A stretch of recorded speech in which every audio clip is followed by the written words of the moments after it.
Welcome to part two of our interview with JusticeJen. In part two, we talk about playing the dark side, getting maybe a little degenerate on the dark side, laying the ATS and playing the ATS.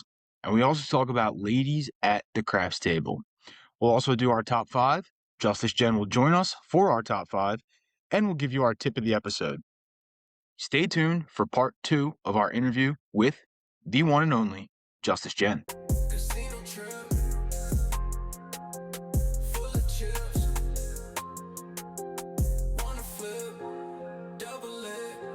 Welcome to the Full of Chips podcast, the only chips you'll never lose, where the stakes are high, the takes are bold, and the conversations are always full of chips.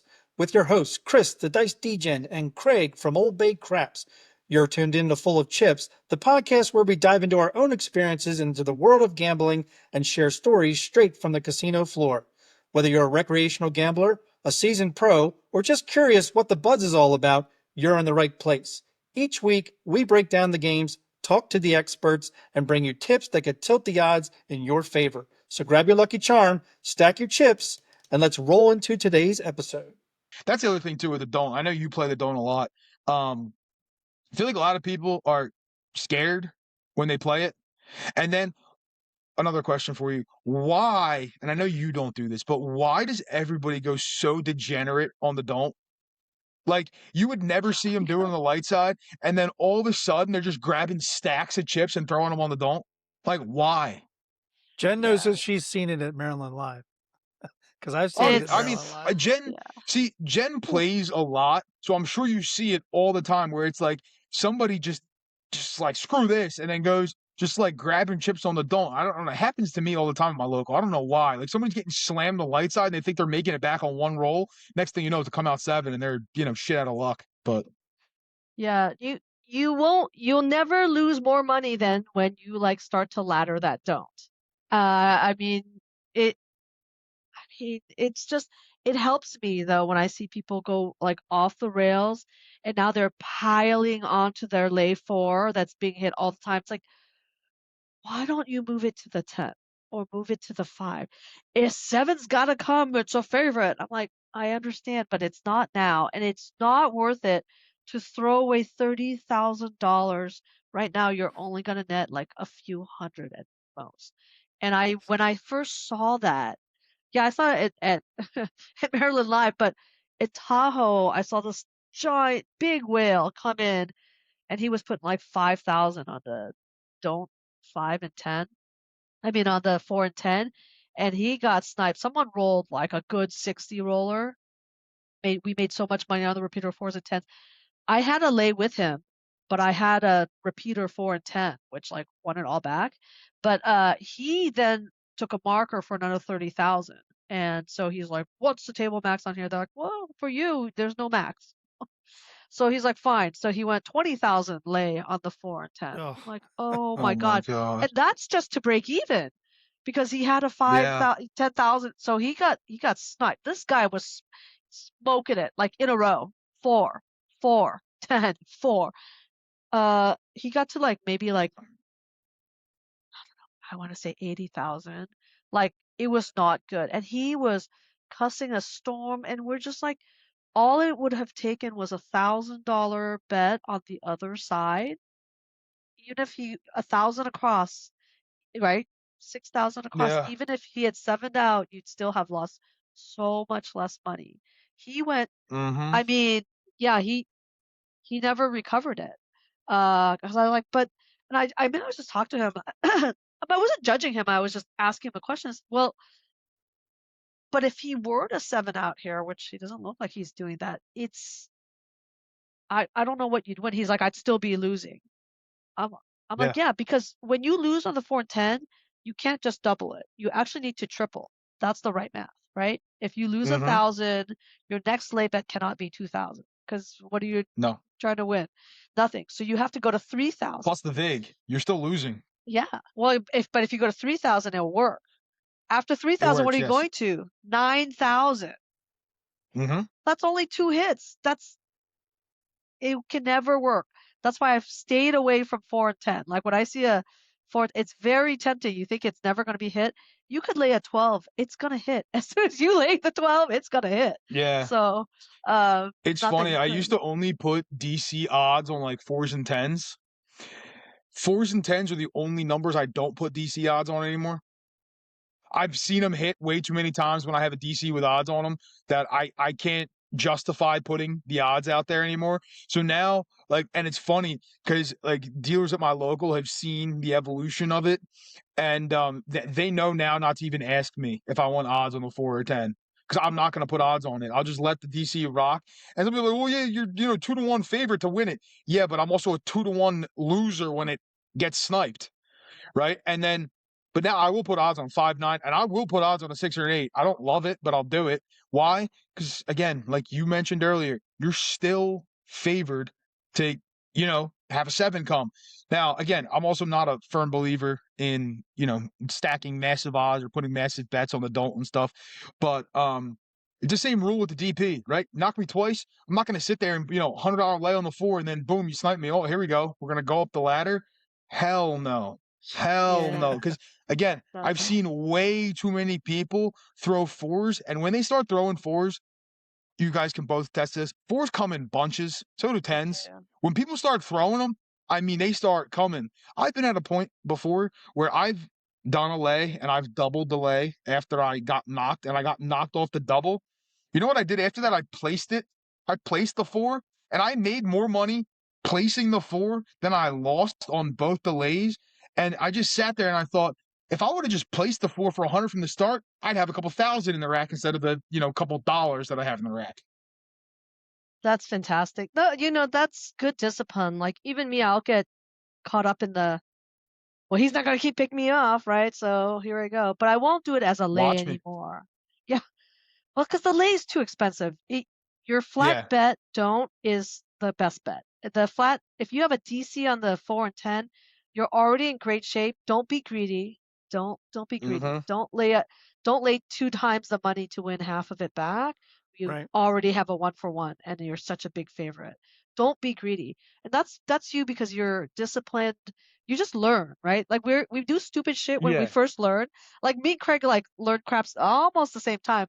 We did all kinds of crazy things, and now it's like as you get more seasoned, and table seasoning is just like a little bit different too than just practicing on Crapsy. Like, um, but table seasoning really helps you to understand if you contemplate like what works, what doesn't work, and you understand like you're playing on your emotion, and that's not great. It's no fun to just be like a totally serious blank face at the table, but you do have to engage your brain, like be engaged in like what's happening, who's shooting, what did they do. I mean, and trust your instincts. Like Chris, we were playing at Ellis Island, I swear, and you were doing, I think, the all day strategy. You're like, watch, this guy's gonna pick off every single one of my bets, or maybe you were doing a 3-point dolly. I don't know, but sure enough, he picked every one of your DCs and don'ts off, and I was like, Mm-hmm. I looked at you and I was It like, was a "If you dolly. knew that, what are you doing?" Like, yeah, it was your instinct. You knew that that guy in particular was gonna get you, and you called Mm-hmm. that before it even like started. And I was like, Yeah. "Yeah, Chris, I should have just done opposite. Wherever you are, I'm gonna place that bet." 2 points to make. Uh, Coming right off of what you just said, Chris and I were at Parks, and we decided to go dark to begin with, and our DC went to the 5, DC went to the 9. We both added odds, picked off the 9, picked off the 5. Like it didn't matter what we did that day. Like, It just kept getting picked yeah. off. But the Yeah. other point is I've been on too many tables with too much experience now to know. I've seen too many points of 4 get hit to know that if somebody rolls a 4 and it establishes a point on the 4, or if they roll a 4, you bet the 4. Because for whatever reason, the 4 repeats itself. Like they do come in batches. It's a weird number out of all the box numbers, but a 4 for some reason will repeat itself. I'm telling you, if you see somebody roll a 4, jump on it. Just jump on it, because Hmm. them hitting another 4 has happened too many times. And a point being a 4, I've seen the point get hit too many times, and everybody went on the pass line with some incredible odds to know Yep. I got you gotta bet the 4 when it hits. Especially if you have somebody who's like a practice shooter or, trying to have some influence or whatever, right? Like, I know myself, I get into pockets where I can't stay off certain numbers, right? And I know some people, start changing sets and other stuff. Like personally, I'm not changing sets at that point, right? But like you said, Craig, right? They come in the bunches and you've seen them get hit. Like, and if you play with people enough to know how they throw and you see them having consistent numbers on it, you got to bet the number, right? Like the one time we were at Atlantic City, Lou doesn't throw a lot of 4s and 10s. He'll throw a handful every once in a while. He doesn't throw them very often though. And I'm sitting there and I'm looking at his set and I'm like, he's not throwing his normal set right now. So the inside might not be coming. 4. And I'm like, mm-hmm. 4. I'm like, all right, stop standing here with, what are you doing? Bet What the the damn what? 4. Well, 2 rolls later, throws another one. And after his roll, he threw 6 of them. It's like, Oh. because you see what's happening, and Mhm. you got to again, right? You said trust your instincts. You also got to trust your eyes and see what's going on, right? If you can pick up on things like that, and I'm not going to say that, a novice craps player is going to pick up on somebody who's dice setting and getting a similar result every time. But if you become more experienced, you're playing with people who, are experienced and you play with them regularly, you start seeing patterns. Now, I'm not going to say don't go search for patterns. Okay, don't do that because patterns don't exist in that way. But if you see common results that are happening with somebody who is throwing the dice in the consistent manner, then you got to bet it, right? Just because they're going to throw or you think they're going to throw inside numbers doesn't necessarily mean they're going to throw inside numbers. Because I've done it before where I'm throwing an inside set and I can't hit anything but a 4 and 10. That's all I'm throwing. So what do? I move my 6 and 8 to the 4 and 10 and boom, here we go. Let's start hitting 4s and 10s and let's pile the money up. Because just adapt. You have to adapt. There's nothing worse than sitting there watching somebody have a 20 roller and you're betting a 6 and an 8 and they're not throwing a 6 and an 8. Ugh. Well, speaking of Ugh. adapting, and I'm sure, Jen, you've seen this, and Chris and I just talked about it recently. If a roll is a long roll and it starts off hitting 6s and 8s, and then somehow it shifts to 5s and 9s, don't start stacking. We've seen too many people stack 6 and 8s continually. Like, dude, we left 6s and 8s like 10, 15 minutes ago. We've been hitting 5s and 9s the last 10 minutes.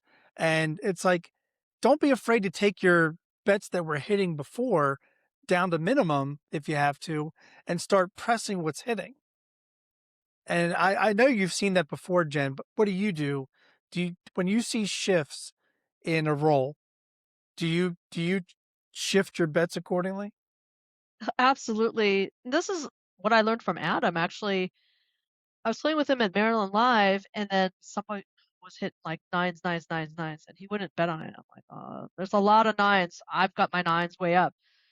Then they stopped, and then they started hitting six, six, six, six, and my nine was too high, and and then I was like, Are you not going to bet the nine because you want the six? Now you can go take a nine." He's like, "No.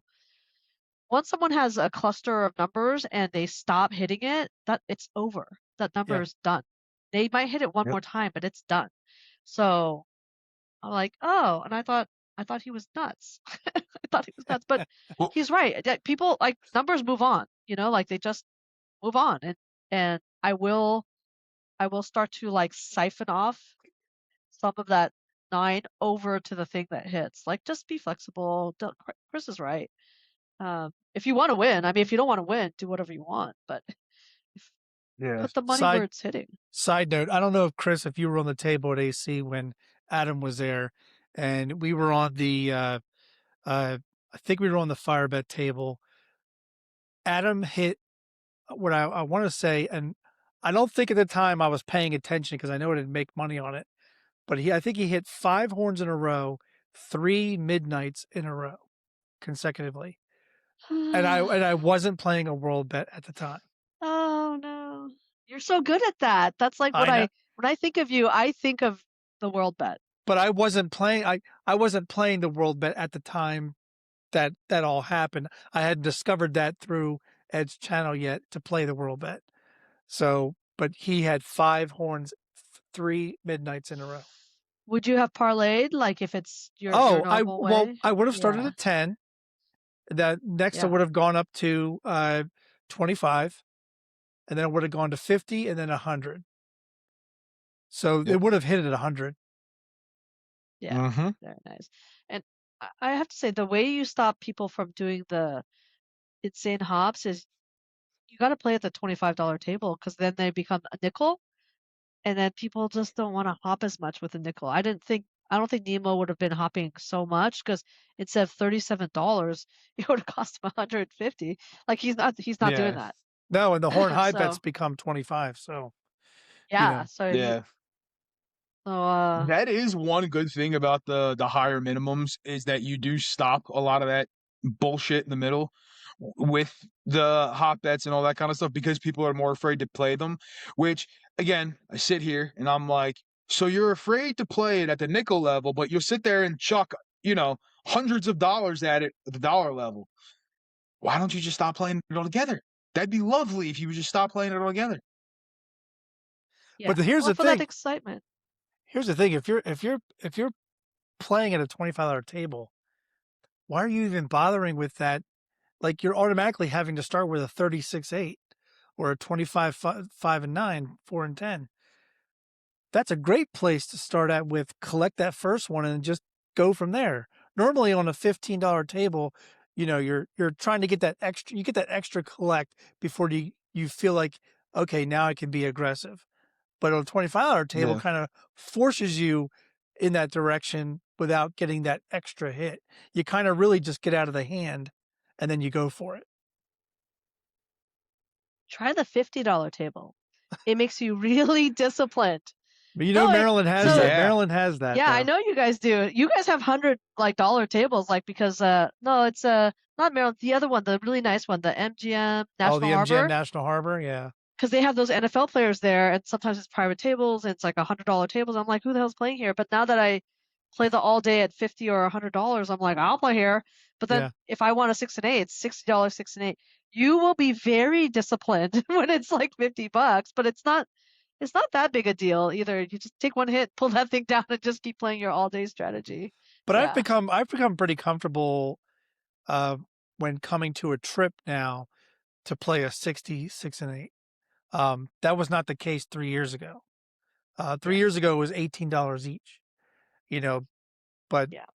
then now with the experience, and that's what comes with experience, is that you've learned kind of at this point what works, what doesn't work. I've told you, I know I can win at this game. It's walking away I have a problem with. And if I can learn how to get past that, I'm going to come home with more money. I'm telling You you. can do it. Yeah. I believe in you. You can do it. Yeah. Because it's fun, Chris but you knows. can still hang around. Oh, Chris what does knows. Chris Chris know? does know. The last AC trip, we just talked about it in a previous podcast that I was all planning. I told him I was going to leave Thursday morning. I came down and I bought in like I shouldn't have. And Chris did one of these things where he's sitting at a table next to Clay and he goes, almost like a disapproving father, like, what the hell are you doing here? He knew it. He knew he's like, he's going to lose it. He's going to lose it.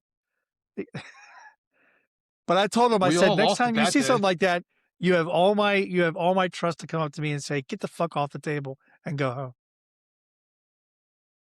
Yeah, I had that problem before, and I did tell so on the cruise, the one before, I told the boys, you have to come get me. I was up and they had left because they were like, we're up 500, we're good, and I was only up like 300. I'm like, I'll stay to make another 200. And then it was just torpedo table. No bets could work for anybody. So both sides are losing. Table's just wrecking it. And I texted the boys, I'm like, you need to come get me now. They didn't get me for like another 45 minutes, so I just kept losing. I'm like, where were you? But you have to have your buddy. It's like a wingman. It's like designated driver. They've got to come and and yank you, and you have to be willing to get off the table when they tell you.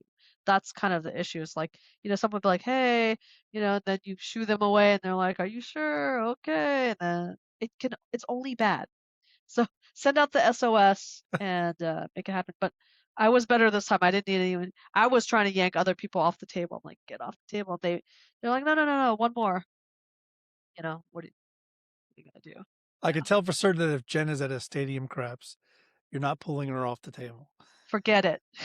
Or the bubble machine, just smacking the shit out of that thing. Oh yeah, forget it. Um, yeah, no, not gonna happen. I've fallen asleep at like 4 in the morning at like the stadium, like just hang. Like they have in all those videos. I'm just like, and they're like, "Ma'am, are you okay?" I'm like, "I'm fine. I'm good. I'm good." But no good can come of you staying up till 4 a.m. If I'm up that late, my wife knows. If I'm up late and I haven't come back to the room, I'm down and I'm chasing. Can't be good, right? And if you're chasing, just just call it at midnight. Like the loss has to be, I'm better about that now. The loss is just an acceptable loss. You don't have to win every session. You just want to minimize your loss. The longer you stay, the more you will actually just compound and add to your loss to make to a point where you cannot shovel your way out. You just dug too deep a hole. And try not to bet so hard day one. Excited, you're so good. I know you guys are pretty disciplined. Unfortunately for me, I have $60,000 of markers in Vegas. So I'm like, whatever, the sky's the limit. I don't care if I'm down. I don't have any envelopes. Like the world's my oyster.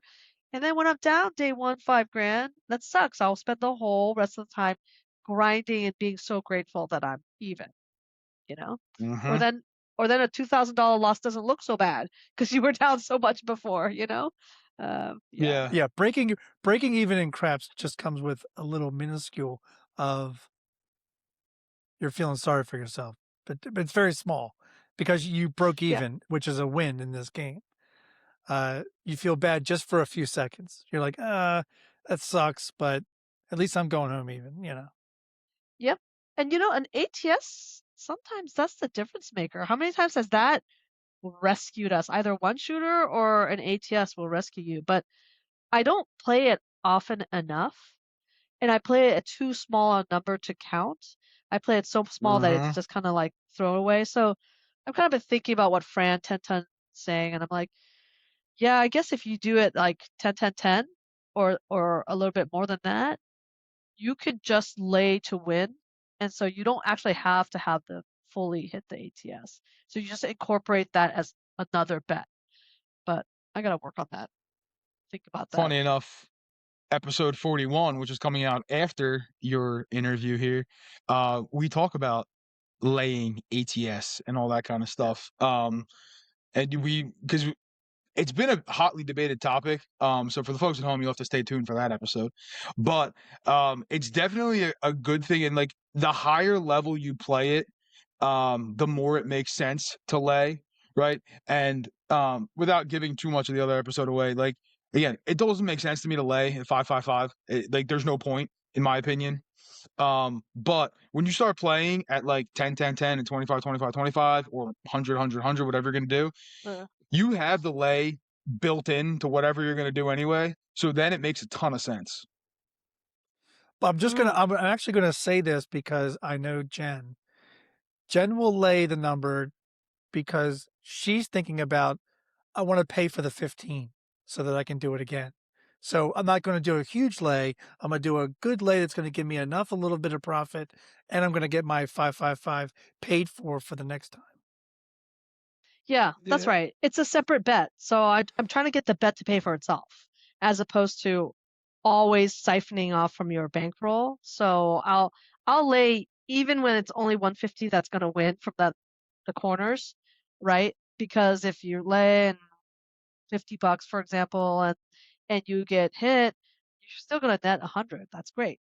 And then now you have a bigger lay possibility on the other side. But 555 is just yeah, it's not doable. But you can't just bet on everybody 555, but the random people are a lot more likely to hit it than a practice shooter who's just always picking off, you know, 9 6s for Chris and he doesn't hit the 5 once. That's like, uh Yeah. yeah. Well, that 30 roller, I'd never or 30 plus roller, I never hit the ATS. I reset it 3 times. I was one number away all 3 times on Yeah. each side, but I never hit it. Accomplished feeling when you make all your money in the boxes. You know, Yeah. Yeah. when I was with Ted and I got that 460 up to 3,300, that was all boxes. None of that was, some of it was hard ways, but none of it was bonus ATS. Yeah, I don't count the hard ways as, like, bonus bets, though. Like, because there's too many people who, win $1,000 and it's because they hit an ATS, and I'm like, "The ATS pays you more than 1,000, so what the hell were you doing the entire time that you won $1,000 and you had a full ATS hit in there?" Yeah, but I think we have my friend Super Mario. You guys know Super Mario. He his strategy, his only strategy is ATS 6 and 8. So he's using the 6 and 8 just to pay for his ATS. Like his strategy is ATS. And so and he barely puts any money in there, and like when he goes to Tahoe, they fall all over him and they just ignore me like I'm like day old trash. It's so crazy. And he's buying in for like, I don't know, $500 and I'm buying in for not $500. But they couldn't care less about me because he just has so much money from winning the ATS. I and so they want him back. They wanna win all that money back. So But But you've see, seen that's it his that strategy, right? That's what he's playing. yeah, you've seen that at Maryland, Jen. You've seen people play just the pass line and the bonus, and then just play the prop section during. And it's like, what are you doing? But pass line plus bonus, you're just never could profit. The 6 and 8 can at least pay for the ATS a little bit because you would just need like one hit, right, to pay for your One 10, hit 10, each 10. time pays for it. Right? Yeah, Because, like, just think about it, right? literally. Let's say you're gonna go even if you go $18, 6 and 8, you're going 5 on the ATS, you take one hit on your 6 8, turn them off, your ATS is paid for. Now, again, someone throws a come out 7, you gotta reset it, then sure, you gotta, turn your bets back on and hit it, but you could almost DGE the ATS like that. 100%. And if you're gonna just do 5, do a uh nickel like any 7, so $20 investment and just so you don't have to keep reaching to your stupid pocket. 'Cause that is Yeah. the do either of worst, you, resetting because the ATS. both of you played the TP at times, do either of you treat that separately, getting sniped twice versus getting sniped on a come out 7 on the bonus twice? Or do you continue to play the bonus? If you stop playing the DP after getting sniped twice, do you stop playing the bonus? Yes, I do the bonus, 1 for camaraderie, 2 to soothe the shooter's ego when he's all mad that I'm on the don't. So I'm like, "I believe in you. Look, I think you're gonna hit all the numbers." And he's like, "Okay, fine." But yeah, if I'm not gonna do the DP, I'm done. Like, someone who can throw I truly believe if you're gonna throw a lot of come out 7s, you're just gonna keep throwing 7s once the point is hit, especially if your point is a 6 and 8. That is too freaking close to the 7 for me. I don't want any part of that. But yeah, just let the ATS go. It's just gonna be a money pit at that point. Now you've lost like $100 from come out, like from your ATS on come out 7s alone. That's crazy. That's folly. I'm guilty of the folly, Jen. Oh. ATS keeps going back up, but Ah! but it's paid for. So, like, my come out action covers the ATS if the come out 7 comes. So, it's not like I'm sitting here and I just keep funneling $15 out of my rack or $25 out of my rack every time. The ATS is built into my come out action. So, if you throw a come out 7, what I'm getting paid is gonna pay to reset the ATS, which is good and bad, right? Because sometimes, like, those come out 7s don't really make me any money even if I'm on the pass line, because I have to reset my ATS, right? But I'm also not shelling out an additional, 15 or 25 bucks every single time because it's covered by the bets I made. So it's like I do fall into the pit, but I guess maybe halfway up the pit because I'm paying for what's going back up top, but I'll keep replacing it. Yeah, you're doing some fancy math and logicking yourself in there because it would be profit right? Had you not had the ATS, like your come out action would have been profitable that you could have Yeah, parlayed. But it's yeah, DGen math. yeah, You know how they it's have girl definitely, math? It's DGen yeah, math. it's more special than girl math, right? Hey, my mom would be like, "Oh, I saved like $50. It was on sale, so I made $50." I'm like, "What? No." So I get to give $50, and she'd ask my dad for $50. I'm like, "What? That's not math." Yeah, Well, see, but that's when you're online shopping and you need $100 to get free shipping, but your cart's at 80 or yeah, 75 and you're gonna spend another, oh, let me add one more thing to the cart so I get my free shipping. Well, if I would have just paid for shipping, the total would have been like another $5. But no, I added $30 worth to the cart so I get my free shipping. guilty. Okay, Guilty as that is charged. definitely my girl math. That's the only girl math that I do, but I do that. Yeah, I'll get some There it shitty is, $20 girl math. item. Yeah, that my wife ends up Yeah. throwing away anyway. See, DGen math. Your ATS doesn't cost you money Paid because it's for. covered by Yeah. the come out game. John's grinding his teeth right now, going, "Oh, he hates when we have to keep repaying the ATS." But you just mean for yourself, on yourself, right? You don't mean like if somebody random is just throwing sevens to the wazoo. Are you keep? Uh-oh, you keep going back on the ATS no matter what. Uh-oh. Okay. Okay. Yeah. Oh, that's Because It's funny. in here's the the thing, name. right? It's in the name, Here's Jen. DGen. Yeah. Yeah, but here's the problem. This is again, this might be a bad learned experience, but I can't tell you how many times I've gone 555 on somebody and they come out 7, and I go one more time 555, and they'll come out 7, and then boom, I watch them hit the ATS, or I watch them hit a piece of it or something. So now I just don't want to miss it. Even though last time I was in Atlantic City, I missed the only 2 legs of the ATS that were hit because this moron was too busy talking or doing some other shit that he wasn't paying attention. I had the ATS on literally every single shooter except for the 2 that caught only one piece of it. So for that day, the ATS was such a money suck for me because nobody friggin' hit it. Yeah, the legs they don't they don't help you enough. Like you have to win it once in 30 shooters for it to even kind of break even. So Yeah. I feel yeah. How much are you doing? 555? It's usually 555, and then if somebody hits it and I can go back up, then I start like here's the thing. It starts at 555, occasionally I go 10-5-10, depending. But then like let's say the 3 of us are shooting, right? And like let's say you hit the ATS at 555, then like Craig's shooting, I'm gonna go 10-10-10. And then Yeah. if I hit it again, then I'm going to go 15-15-15. But like I will give a couple shooters that I know, I will not go more than 555 on people I don't know. But like if somebody hits it at 555 or at 10-5-10, and then I know there's somebody that is a good shooter coming up next, I will give them a crack at like 10-10-10. Or the highest I've ever gone is 25-25-25, and I was shitting a brick when I did it, so I haven't done it since. So cute. But You know, I did lay in that instance because they were missing one number for the tall, and I laid it. oh, Um, that's nice. so Hey, You only on a live with Jeff and Ed when I was learning that stick right rolling toss that I placed 100, 100, 100, and one of them hit it. It wasn't me. One of them hit it. That's 21 grand is a lot of money. I've done it on they hit the whole Craxy thing? before. Yeah, they hit the whole thing on the Yeah. live show.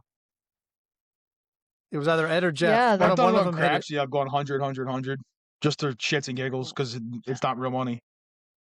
But I mean, yeah, it's an interesting thing. I mean, like, and the thing I was so against it for so long. But then I started seeing people hit it, and then I'm sitting here and I'm like, it's 555. Now I know it adds up over time, but again, it's usually figured into my play that it's there, so it's covered. And then I usually, if I'm playing the ATS on everybody, I don't press as quickly. I'll collect more to make sure I paid, and then I will start pressing. So it's I guess slightly different variation of it, but yeah, I've been playing it a lot recently. It's probably bad. I don't want to Why? go do the math. Oh, you'll have to degen math that thing. Girl degen math maybe even. But you only need the middle. The sides are so worthless that you really only need the middle. So if you just invest Yeah. 5 in the middle, that's 750. It's a lot better. The 150 you're going to make anyway, because in any roll that it gets close to hitting all of it, you're going to make enough money that you're going to make 150 You anyway. hope. You don't need the Like, see, sides. that's the thing too with like people who are relying on ATS to win money. Again, unlike, your friend, there's too many people, I think, and Craig said it earlier, where it's like it's really nice when you make the money in the box. Like if somebody's hitting an ATS, unless they're doing it in 10 or 12 rolls, like you better be making money in the box.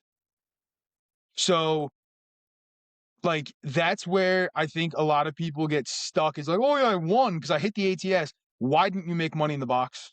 And like I understand, we have bad rolls and you're down a shit ton of money, fine, right? But like, at some point, like you have to make money in the box because realistically, on like a 30 roller like that, like we talked about earlier, I'm making more money in the box than I'm going to make on the ATS anyway. So like I don't even give a shit about the ATS at a certain point. Because I'm like, and this is what gets me too with people at the casino, right? You're sitting there and it's like, you need a 10 for the tall. Well, I have $300 on my 6 and $300 on my 8. I don't give a shit about the 10. If it comes, great.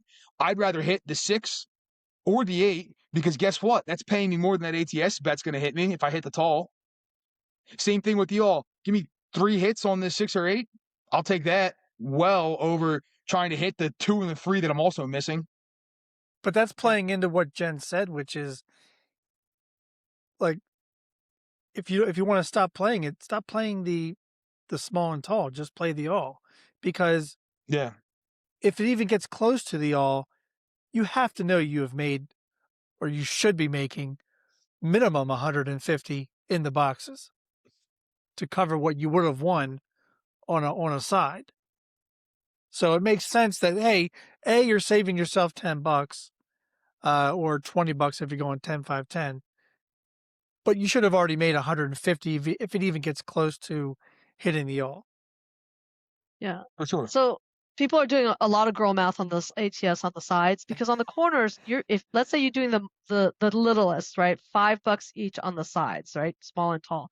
That's $10. So to win 150, you got to hit it with it in 15 people. How many times we see like hours and hours you don't even see one side? So 15 people just break even. So it's not a good. That's just not even good math. Like you're not winning. The thing you're missing out on is if they hit it all, then if you don't have the middle, it hurts. The size, who cares? You're better off putting $10 in the middle or $5 in the middle and just letting that go. And that doesn't hurt at all when you have $5 in the middle and they're like constantly rolling a 7, come out 7, But what I said going about into what Jen said, here's the opposite of going into what DJen said. He was on that roll of clays that had 7/8. You should be making a shit ton of money on 7/8. Oh, yeah. You shouldn't even like. There's a reason it's called a bonus. You shouldn't even be thinking about it. Yes. But if you didn't waste your money playing that part, you just played the all. Okay, he hit 7/8, which means there was no way you were even going to hit the all. Clearly we have somebody who's hitting repeaters. You need to be thinking about that. Yeah. You need a sprayer. To hit the thing, you need a long roll and you need someone to be spraying like the sprinklers, right? That you need a sprayer. That's just the truth. So, and it hurts me. It affects me. Like when I think about, oh, I only have a couple more numbers to go. Now I've like stopped thinking about hitting the 6 and 8 again. I'm like just going, oh, it's such an ego thing. And honestly, people do brag and it's wonderful, but you're not really winning that much. You're not going to see a lot of people doing quarter, quarter, quarter, but Ted is Midnight Express, whatever his special delivery. Special delivery, Ted. Midnight Train 66. Yeah. Oh my God. So Ted Berry's great because he's always in my ear. He's like, it's just a bonus. Like, it's not a bonus. JusticeJen has to hit this thing. So I can show my worth. Now I could stand here with the big boys. It's like, nah, I don't care. I'm with the big boys. If I hit it, great. Well, when if you I put your don't, boots great. on, you stand there with the big boys. Yeah, I do. I know. I'm 6 feet tall with those 6-inch boots. No, not quite. I'm You still like are. 5'9". Yeah, it's like terrible. Look, I'll take a repeater. I'll take a repeater over that Yeah. any day, Yeah. because how many people have you talked to 9/6s? who hit the? Yeah, how many people have you talked to who hit an ATS and all it did was bring them back to even? Yeah. You Too know, many. They don't know how to bet. And I feel like we don't know how to bet. I wanna talk to Ed and that guy when Ed won, like, I don't know, 2,100 or something, and the guy next to him was like, "I need to teach you how to bet," because he won, like, you know, tens of thousands. It's like, I need to talk to that guy. Um, but I know that if, I caught most of those sixes, I don't think my 6 would be lower than 1,500. I just don't think so. Even if it's just caught 6 of the sixes, I just know how I bet. I know it takes forever for that boiling water to boil, but when it's boiling, it's like I'm no longer collecting. I might collect my first 1,000 and that's it. I don't care about the rest. I'm not gonna collect until I get to like 5,000 if I could get there.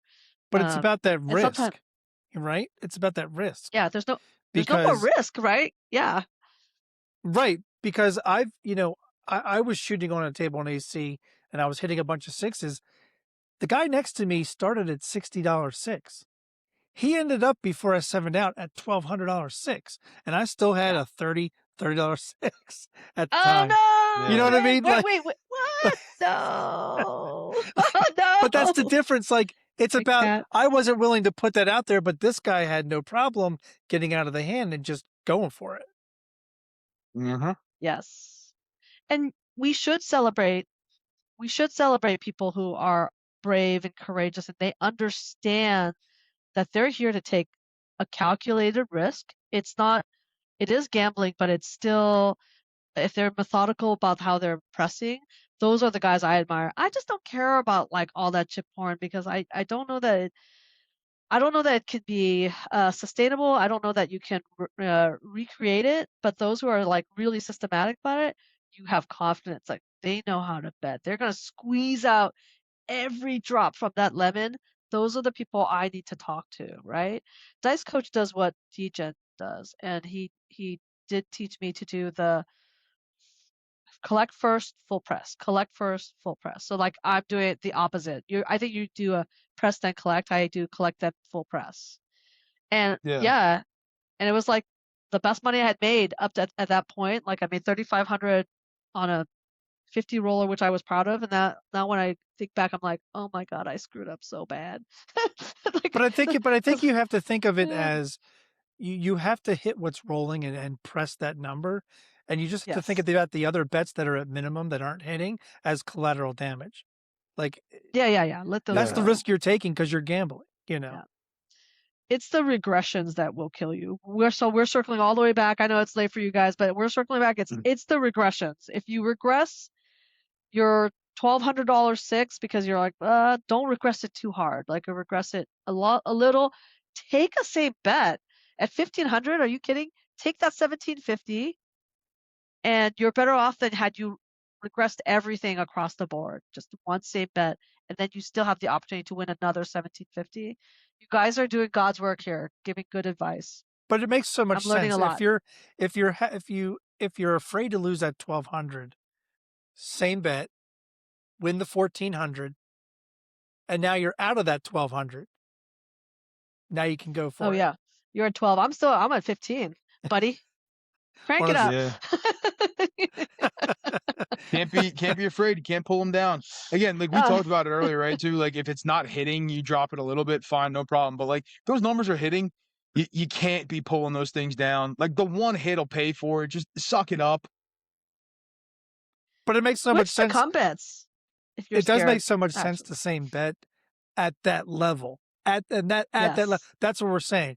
At that level, not at 60. No, at the level of 1,200.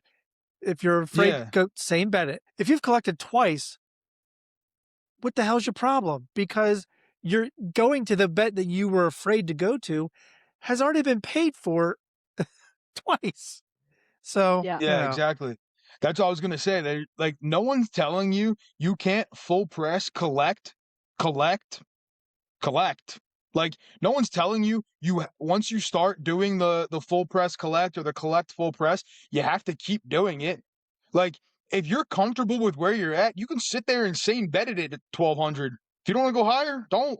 Just sit there and same bet it at 1,200. Now I'm going to sit here after the fourth one that you collected at 1,200, be like, you're an idiot. You should have went higher. But like, Yeah. Yeah. I mean, you're also the idiot who's collecting, $1,500. So like, how much of an idiot are you? But you could have collected more. But if you collected it, you again, can sit there and sip cocktails while whatever happens. Yeah, exactly. I will not judge you if you, I guess Craig can collect at 1200, but I would at least encourage you to go to 15 for God's sake. Yeah, the same one, same bet. Next one, baby press then to 1500.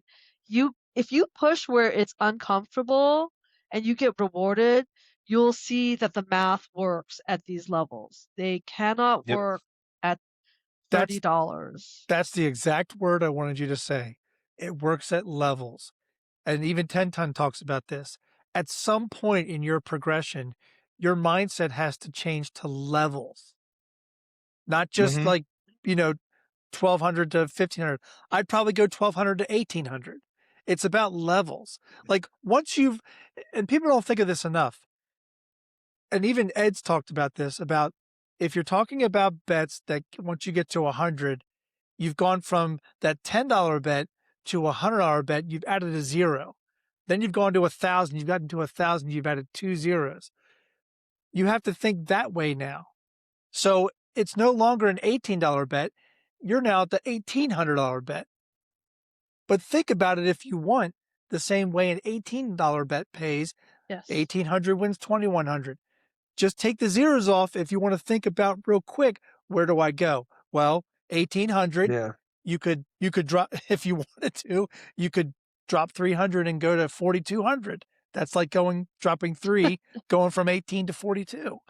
It's this, it just repeats it cycles. Yeah. It just repeats Keep it, itself in a cycle. those presses are easy when Yeah, you do it that way exactly. too. When you don't do anything weird, don't do a $185 forward, don't be ridiculous.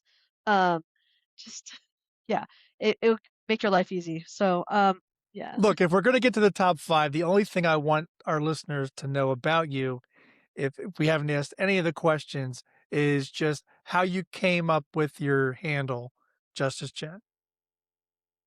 Okay, so I'm a lawyer. Uh, Even when I was like young, I always was defending the poor guy, the little guy, and so people are like, "What are you going to be like a public defender?" Yeah, we're gonna. What are you, Justice Jen? And so I've had it my whole life. And back then, I'm like, I'm not gonna do law. There's too much work, too much schooling, and it turned out that yeah, here I am, still doing law. So I use that handle. It works great, because now I can use it and it helps to distinguish. As we have more females too, there's like more Jennifers. I'm actually really happy and it's so fun to play with other girls. It changes the dynamics of the table a lot. I do roll my eyes when they're like, "Oh, what should I bet next?" It's like, "Oh God, anytime it takes money, be educated about what you're doing, right? It's okay to learn, but now is not the time to learn and stop I don't know, just stop helping people like stereotype that, oh gosh, it's a girl, we're gonna have some girl math, girl bets, like here. And although the stereotype about like new girl shooter, it's all true. It's freaking true. There's 100%. like 10, 10, Now, 10 It's on the always ATS every true. time. So true. The one time where I'll deviate off my normal shit if I see a girl come up to the table and she's like, "I never played this game." Oh, here we go. I mean, I'll Like, yeah, rail dump. Five, I'll five, rail five. dump on this one. so Five, five, funny. five turns 10, 10, 10. Are you kidding me? Like that Yeah. turns into like, oh, let's go. Because I mean, it's so weird, but like, how many times have we seen some lady who doesn't know what she's doing just go on a heater?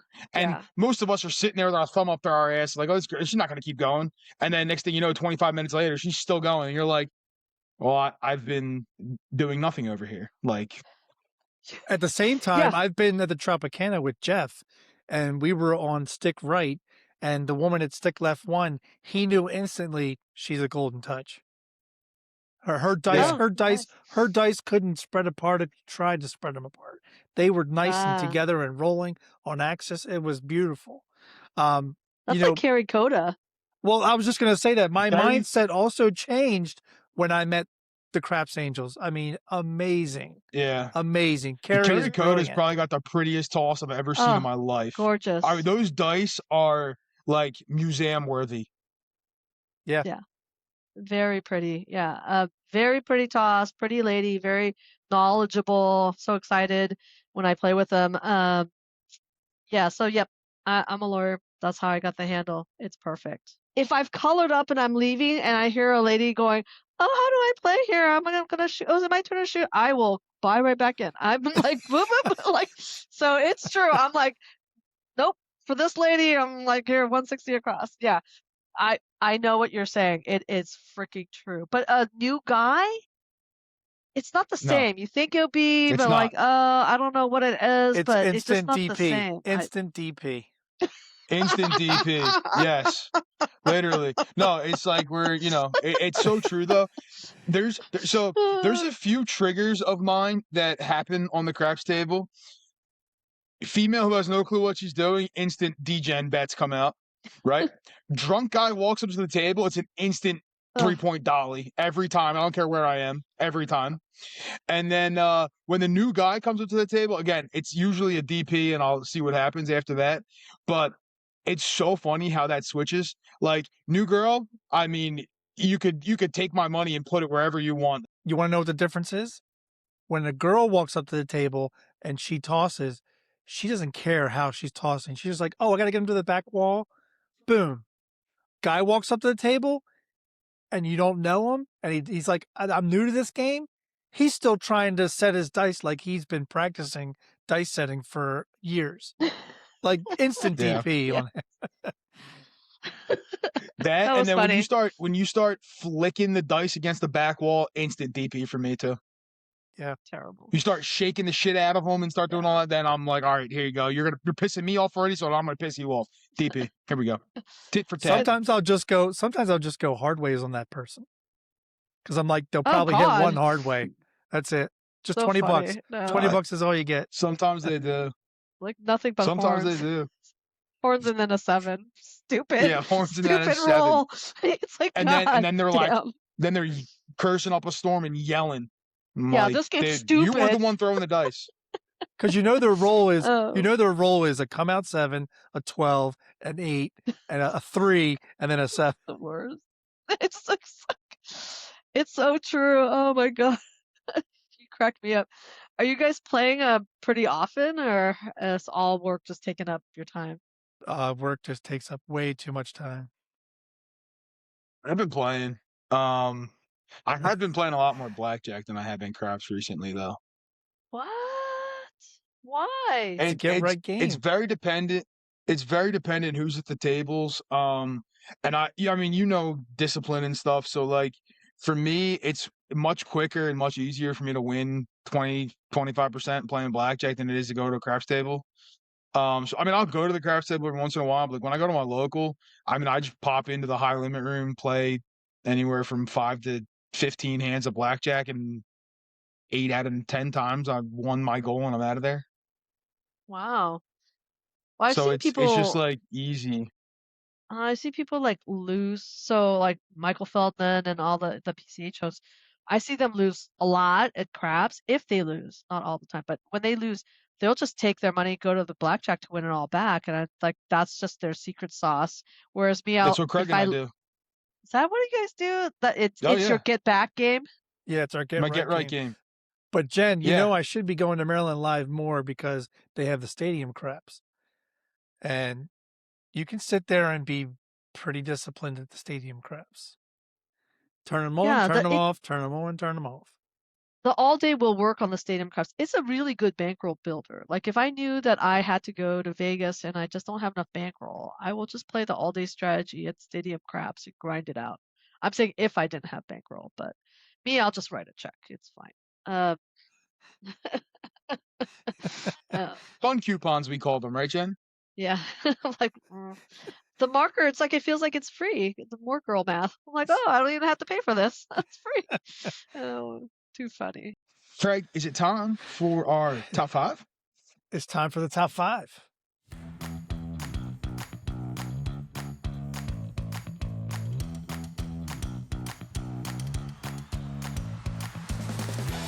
Time for the top 5. And our guest, Miss Justice Jen, will be joining us for our top 5 today. And on theme, because Craig is always on theme, our top 5 today is the reasons you want justice at the casino. It's funny, Craig, thinking of that, it could be reasons you want Justice Jen at the casino versus Justice at Craig, the casino, but I'll take number 5. don't take my top 5, man. All right. My number 5 reason that people want justice at the craps table is they forget how the house edge works. They misunderstand it. Casinos, they don't got to cheat you. All right. They really don't. They have a mathematical advantage at every single game that you're playing. Most people think the casino is cheating. No, just the edge, the house edge that's built into every single game. Craig, number 5. All right, my number 5 is you want the dice to make it right.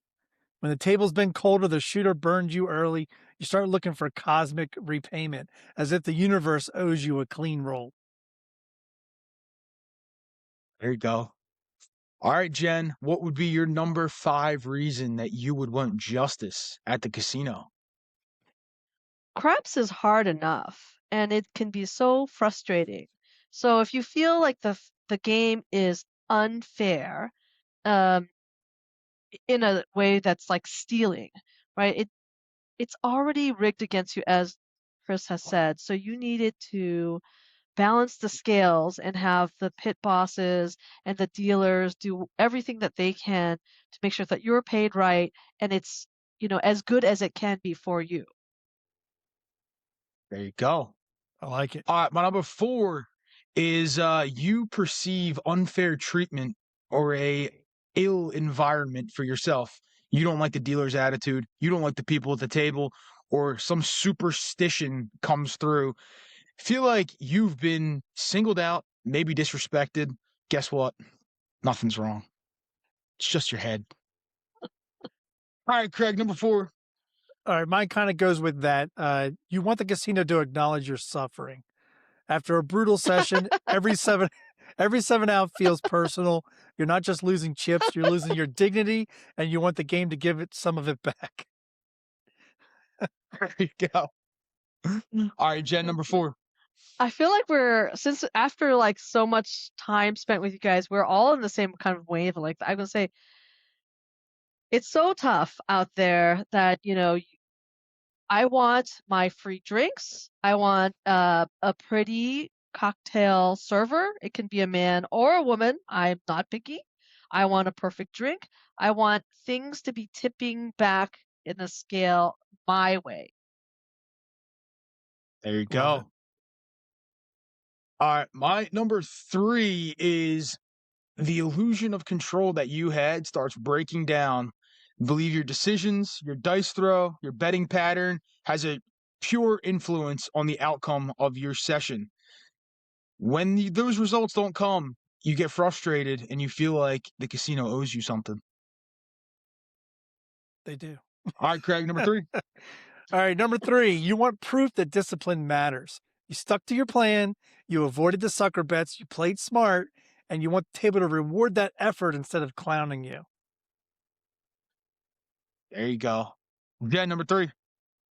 It would be nice once in a while for the variant to go your way. Uh, you would like sometimes for the math to be true instead of it feeling like there are 80% come out sevens. There should be more like 16% or 20%. So when that's happening, it's really rough. So you want to be able to have all the other conditions back in your favor as much as you can because it's a jungle out there. Absolutely. Yes, that is true.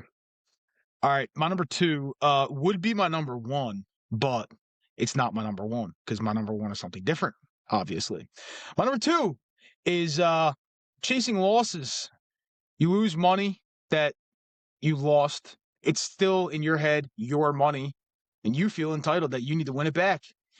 That normal gambling session turns into a personal mission for justice instead of entertainment.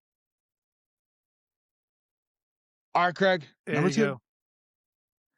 All right, my number 2, you want the bad players to get what's coming. The guy betting hard ways on every roll, the field chaser, the random yo better. You want the dice to expose their chaos and validate your strategy. I agree with that. I think you want to validate the good play. You want to reward the good play, the good players, the good actions, the good deeds. That's why justice has to be present at the table, or it's going to be no fun and you'll never play again. Yes. All right, number uno. My number one reason that you want justice at the casino is because you want Justice Jen at the casino because she's a fun ass time and we always have a good time at the casino. And Jen's just a great person. So we want Jen or So We cute. love Justice it. at the casino. All right, Craig, number one. All right, my number one is you want the story to end the way it should. Every gambler writes a narrative in their head: comeback, redemption, poetic finish. Justice is really just wanting the ending to match the movie you're living in. Oh, yeah. I feel like you guys put so much time into this top 5 and I'm Yeah. just like, do do, I'm going to wing it. But I think my number one is at the end of the day, the money matters. Um, I don't care who it is. Your money could be best served either feeding your family, feeding your dogs, your obnoxious cats, all your screaming kids. It should be fun. It should be entertaining. You're fine to light it on a torch, but you don't want it stolen from you. You don't want to be cheated out of it. You don't want to have a bad experience. You don't want to have that jerk in the corner with their chips stacked to the moon on the don't pass when you got no place to land your dice. Uh, and even if you're really wealthy and it doesn't mean anything, that money could have gone to charity. I mean, there's so many things. So watch your money. It should be a fair fight. And that's why justice matters. There we go. Said like a true litigation expert That's herself. right. That's That's right. it. That's right. All right, great top five. Jen, thank you for joining us for the top five. Yeah. Craig, our tip of the episode is Our tip of the episode follows our guest wholeheartedly. Our tip of the episode is track your rolls. Whether you're practicing at home or playing live, tracking your rolls is the single easiest way to turn randomness into information. Most players think they remember what happened. I sure do sometimes. But memory at the craps table is a liar. The noise, the adrenaline, the pace, it all blurs together. Writing down your rolls cuts through that brain fog. And look, when you track, you start to see patterns you'd never notice in the moment. How often you seven out, how long your average hand really is, which numbers naturally hit for you, how your betting changes when you're winning or losing, whether your hot shooter reputation is real or just bravado. But tracking turns practice into progress. It turns live sessions into data. And it turns you from a player who reacts to the table into a player who understands their own game. there you go. Nice. We didn't even Very, talk very about nice. that. Very good tip. I know we didn't We even did not end up talk talking yeah, about we that. didn't get Yeah. into tracking Yeah. roles too much, but we know you are the master tracker. So again, like I told you, Craig always on top of his shit. He knows. So tip of the episode is to make sure you track your roles. We've done episodes, in the past where we talk about tracking, but Jen, give us a Spark Notes version on how you track your roles. Yeah, I'll track every roll, every shooter, because I think that really helps me. If I know I'm gonna be there for a cruise and it's day one, I'll know which shooters have a weird tendency for a number. You know, mostly random, but still some people get into pockets and it just fours and tens are their thing. Horns are their thing. You just when you track, you'll know. So I'll track that. I'll put a big R where let's say it's like roll 8 and they've hit a 5. I'll put a big R where I can so I'll know I regressed. And that's where with the information I know I go back, why did I make that much money? I'll see all the freaking R's there and I'm like, that's it. I regress too soon or I regress too hard. So it's really helpful to do those. I'll put a big H for when it's a hard way so that you can see, oh my gosh, there were like so many hard ways and I didn't play any of them. So that all the tracking helps and it just gives you something to go back so you can uh, be objective instead of subjective, right? how many times people said, "What was that, like a 30 roller?" I'm like, "Yeah, that was 18." I must have rolled for at least an hour, maybe like 20 minutes. So, and it's not so I could dog anyone. It's just that you could see how subjective your memory is. Like, oh my God, it felt like I rolled forever. I'm like, no, you didn't, and that's why we didn't make money, but we should have because you made 8 sixes, and you made nothing else. So it's helpful. I love that debrief. John and I, after we went on that cruise together, every night he and I would go to Sorrento's, the pizza place, and we'd sit there and we would go through the bets and remember everything. And it was really helpful. I love talking strategy with you guys, with other smart people. I feel so enriched and augmented by all your energy and your brilliance. It's great. But if you just play solo by yourself and you have no one to talk to, it's just no fun. That's not why. Just do roulette. Craps is so you can be social.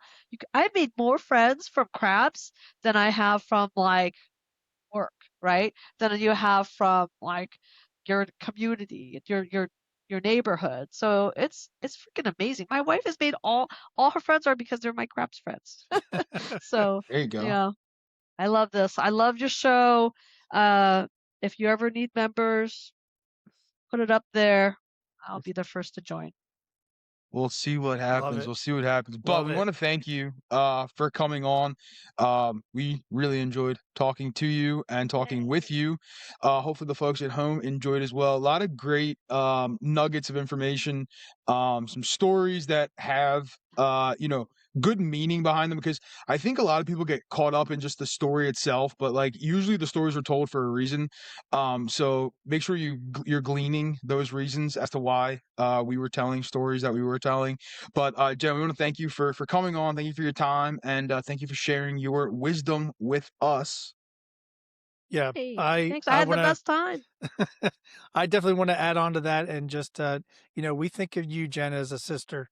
One that Oh, you can argue with, one that you can get confidence from, one that you can get mentorship from. It's all encompassing, and can't thank you enough for coming on to the episode. It warms my heart. And I'm gonna go right into the outro here, which is don't just throw dice, learn from them. Write it down. Stop lying to yourself and keep the beautiful craps brain and that bankroll full of chips.